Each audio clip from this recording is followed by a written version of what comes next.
welcome back to my channel Risna TR or Risna Tiarika. With me in here Risna. So everybody, di video kali ini saya mau menjawab pertanyaan dari salah satu video di akun YouTube saya, itu mengenai pendaftaran di IPB untuk menjadi pendaftaran master atau pendaftaran lanjut S2 di IPB. Jadi pertanyaannya itu saya rasa bermanfaat juga untuk teman-teman yang lainnya. Sebenarnya jawaban pertanyaannya itu saya sudah singgung sedikit di beberapa video saya yang lalu, tetapi di sini saya akan mencoba memperjelas lagi ya. Jadi pertanyaannya itu adalah, Kak, mendaftar di IPB itu tidak perlu tes-tes lagi ya? Oke, jadi terkait dengan pertanyaan itu, untuk mendaftar S2 di IPB sesuai dengan pengalaman saya di tahun lalu itu, sebenarnya kita tidak membutuhkan tes tertulis gitu yang membutuhkan pembelajaran yang luar biasa hardnya. Jadi kita hanya perlu mengumpulkan beberapa berkas dan di sana sebagai tesnya. Jadi kemarin saya tuh nggak ada tes tertulis gitu pada saat saya mendaftar S2 di IPB. Yang kita siapkan hanyalah berkas-berkas yang perlu kita upload nanti pada saat kita akan mendaftar itu.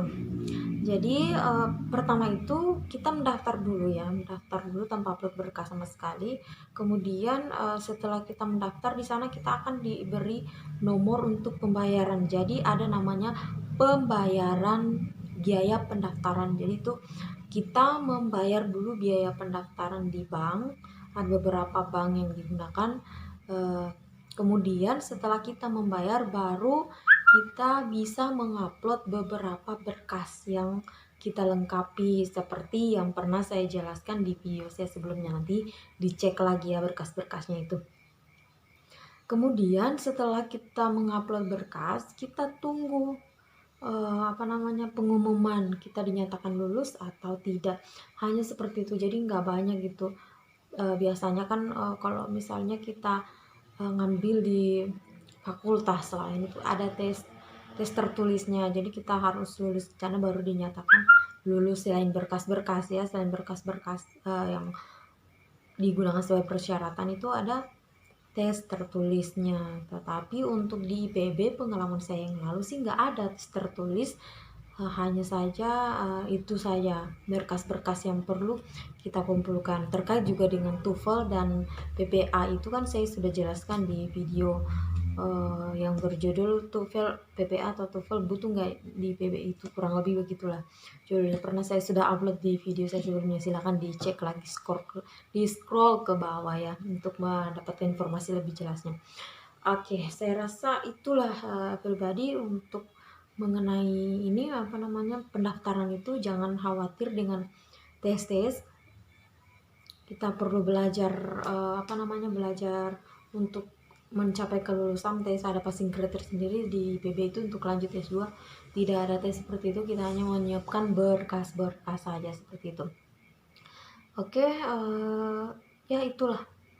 Jadi Anda tidak perlu banyak khawatir dengan hal-hal yang tes, tetapi Anda mempersiapkan diri. Ketika sudah diterima, Anda harus bekerja lebih keras untuk dalam perkuliahan hingga selesai seperti itu. Oke, itulah mudah-mudahan bermanfaat untuk teman-teman sekalian, dan juga mudah-mudahan bagi teman-teman yang sedang apply atau yang sedang tes di semester ini atau tahun ini, mudah-mudahan Anda keterima ya di IPB. So itulah saya rasa penjelasan di video kali ini saya rasa cukup. Jangan lupa give me like, subscribe, and comment jika Anda ada hal-hal yang menurut Anda kurang Anda pahami gitu, ada pertanyaan-pertanyaan mengenai pendaftaran untuk lanjut S2 di PB, silakan saja. Jika saya paham, jika saya tahu, dan sesuai dengan pengalaman saya yang lalu, insya Allah saya akan jawab. So everybody, thanks because you have watched my video. Meet again in the next video and bye-bye.